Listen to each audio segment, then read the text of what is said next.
Welcome to Attic Raiders Retro Reviews, where today we're going to be dodging deadly dinosaurs in a race for survival as we play Jurassic Park: The Lost World.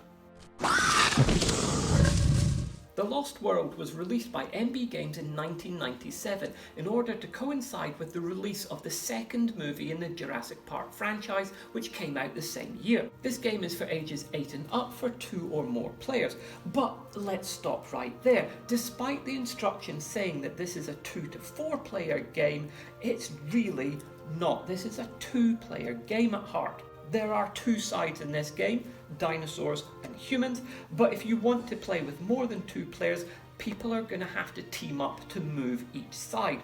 It's like playing chess, where you've got more than one person moving the white pieces and more than one person moving the black pieces. Although it's possible, it's really not what was intended. It's a 2-player game, like chess, but they're trying to say that you can play it with more than 2 in order to appeal to a broader market.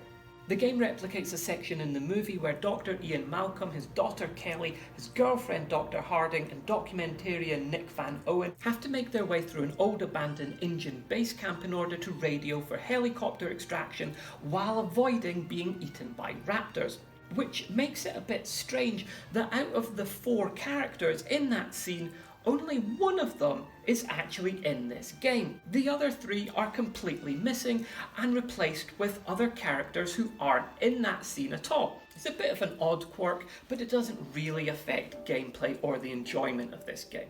As you can see, the front of the box here doesn't have any nice painted artwork like the first Jurassic Park board game, but instead has this publicity still of the T-Rex. We can't really see much of anything about the game on the front here, but on the back we've got a nice big picture of the game board, and you can see it's 3-dimensional, which for me is straight away points in the plus column. The Lost World is usually seen as an inferior movie to the original Jurassic Park movie, but how does this board game compare to the first Jurassic Park board game? Is it any better, or is it too inferior? Let's take a look at the components and find out. The game comes with 5 6-sided dice, 3 for the dinosaur player and 2 for the human player. The red die is for the T-Rex, so it's got 3 sides on it which will allow you to move 1 space, and it's got 3 sides on it where you don't get to do anything. The 2 black dice are for the Raptors. This one tells you how many spaces you can move and whether or not you're allowed to enter a building, whereas this one tells you whether to keep rolling with this symbol or whether to stop rolling with this symbol. The human player dice are basically the same as the Raptor dice. This one tells you how many spaces you can move and whether you can jump from one building to another, whereas this one tells you to stop rolling or to keep rolling. Now this is a multilingual version of the game, so all of the dice only have symbols on them, whereas the English versions actually have the words stop, go, enter and jump printed on them. The human player pieces consist of these 12 cardboard standees on little clear plastic stands. Now because quite a few of the humans are going to get eaten during the course of this game, they had to go with quite a lot of them at the start, but as you can see they skimped out a little bit. There's only actually 6 unique characters here with 2 copies of each of the same person. We've got our 3 big game hunters here, Roland Tembo, AJ Sadu and Dieter Stark, John Hammond's nephew and the CEO of InGen, Peter Ludlow, paleontologist Dr. Robert Burke, and what I can only assume is animal behaviourist and Dr. Ian Malcolm's girlfriend, Dr. Sarah Harding. We've also got a large engine helicopter cardboard standee, which is what the human players are going to head for in order to try to win the game.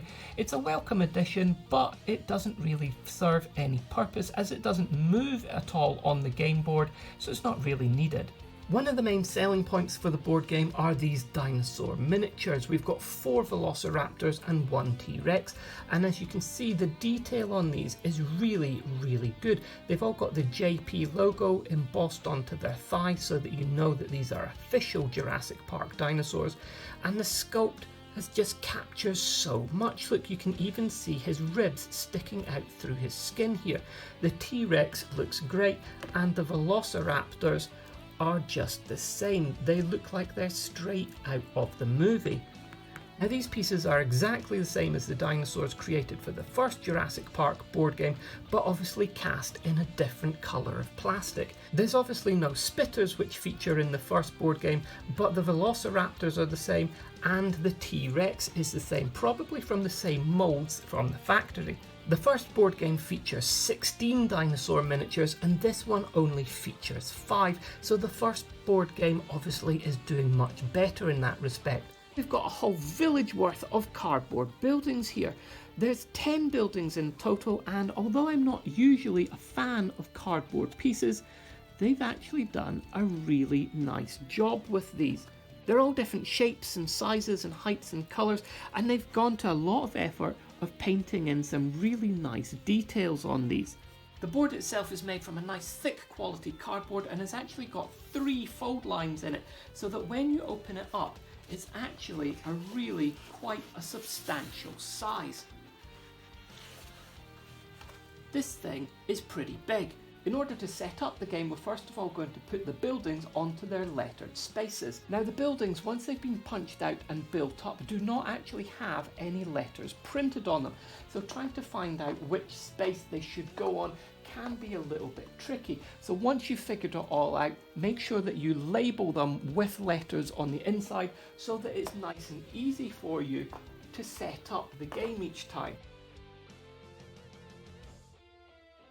We're then going to set up all 12 of our human pawns on the main building, set up the helicopter on the helipad, place the T-Rex on his starting space here in the corner, and set up the velociraptors on their territories next to the helipad.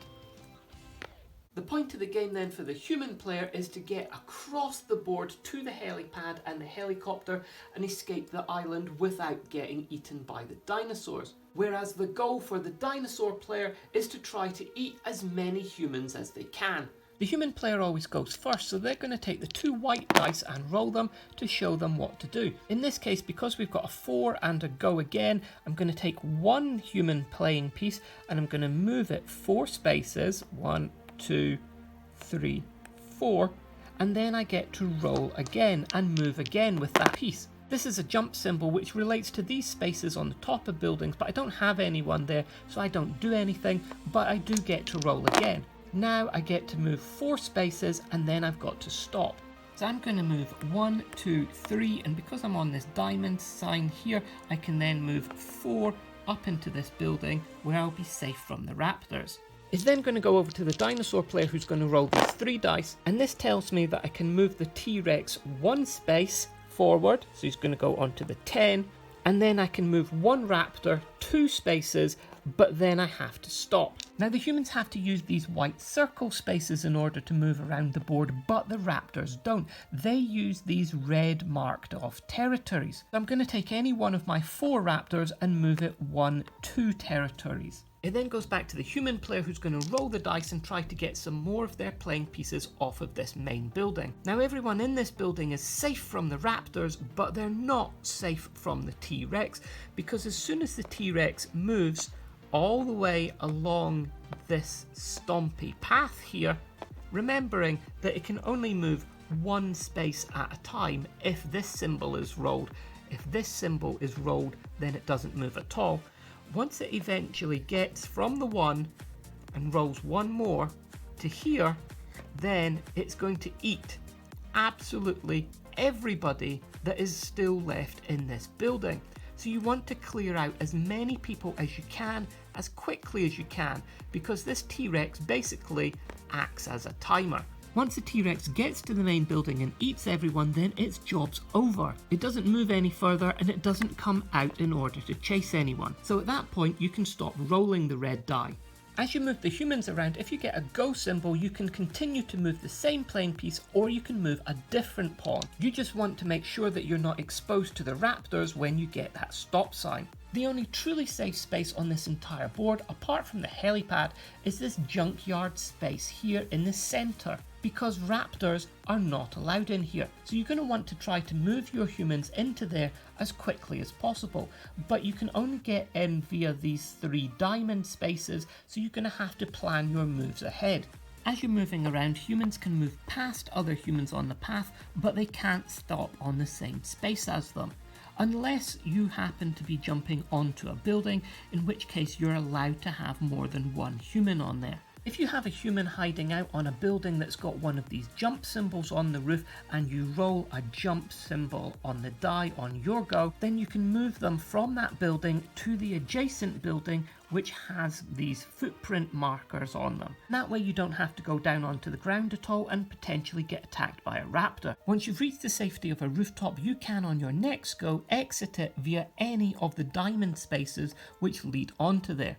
Rooftops might give some temporary safety from the raptors, but they're not completely safe, so don't get too complacent up there. If the dinosaur player has a raptor on a territory with one of these starbursts on it, and they roll this enter symbol on the dinosaur dice on one of their subsequent goes, then that dinosaur can move directly into the building and eat absolutely everybody who's in there.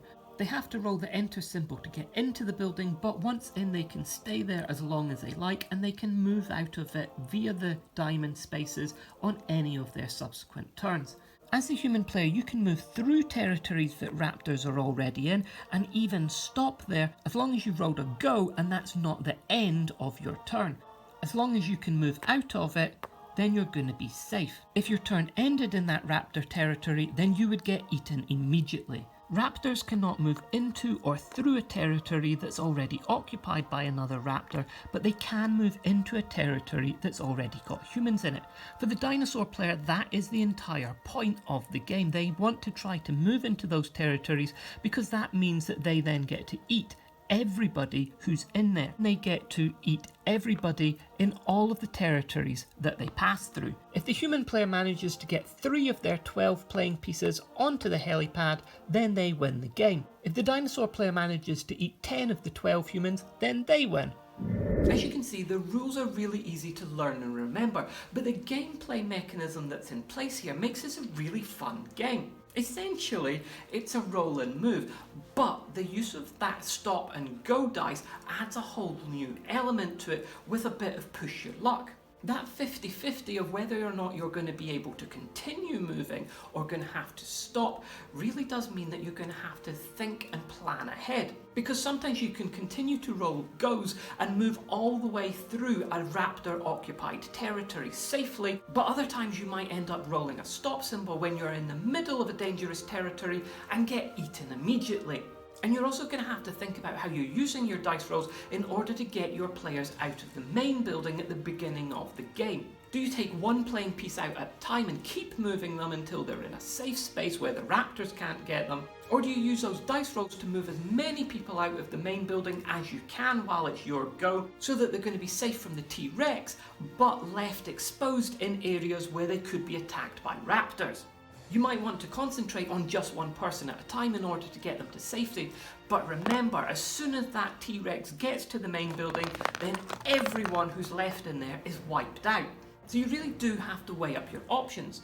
Now the raptors, they might only end up moving one single space at a time on their turn, in which case you're going to be quite safe. But if they start rolling lots of goes, because those raptors move territories instead of the single dots which humans move, they can cover a lot more ground. And if they get lots of goes, they can completely wipe out all exposed humans in one single turn. So you really do want to be trying to use those buildings and getting your people to safety as soon as you can and not leaving them out in the open. You want to try and move from building to building as much as possible and avoid staying on the ground where you might be eaten. But remember, you don't want to cluster too many humans together in the same building, because if a raptor's on a jump spot and gets into that building, they're going to wipe out everyone that's in there. So you're going to want to try and spread out as much as possible. Now, with the raptors potentially being able to move so far across the board, a lot of people have said that this game is heavily weighted towards the dinosaur players. And yes, as a human, you do have to think a lot more. You've got to be a lot more tactical than the dinosaur player, and you've got to really try and use those buildings and the spaces available to you, trying to get on the other side of the buildings and sneaking around those dinosaurs. There's no point in trying to plow straight to the helicopter. You've got to move around, wait, bide your time, and go as far as you can when those go symbols start coming up. Now, it has to be said, I really enjoy this game. This, for me, is much better than the original Jurassic Park board game. Apart from anything, it's got more three-dimensional landscapes, more buildings, more structures. One thing to note is that because there are so many buildings, this thing can be a bit of a pain to get away in the box. It's a bit like trying to play Tetris. It's definitely worth taking a photograph of the buildings in the box before you take them out, so you've got something to refer to when you put them back in, so that it's nice and easy for you. We've actually got dinosaurs eating people in this game, which is a big thing which was missing in the first one. It makes it much more fun and the game is much quicker moving. There's no hanging around like you have to do in the first one and just waiting because there's a dinosaur on your spot. This is a much quicker paced game and it's far more free flowing. It's not easy for humans to win in this game, but it is definitely possible. You just need to plan ahead and actually be tactical. And as far as the dinosaurs go, well, it's just great fun moving around trying to eat people. I really enjoy this game, not just as a piece of Jurassic Park merchandise, but as an actual board game in itself. I would definitely recommend this one. Due to the Jurassic Park franchise being so popular, this game is not on the cheap side though. It's fairly rare, and when it does come up on eBay, it's one that's more on the expensive side. If you can find this out and about though, charity shops or thrift shops, I would definitely recommend picking it up, and sometimes you can get a bargain on eBay. Well, I hope you've enjoyed everything you've seen here. We've still got the Jurassic Park 3 board game to review. That will be coming up, so look out for it. If you've liked what you've seen, please remember to like, subscribe and leave a comment down below, and we'll see you next time on Attic Raiders Retro Reviews.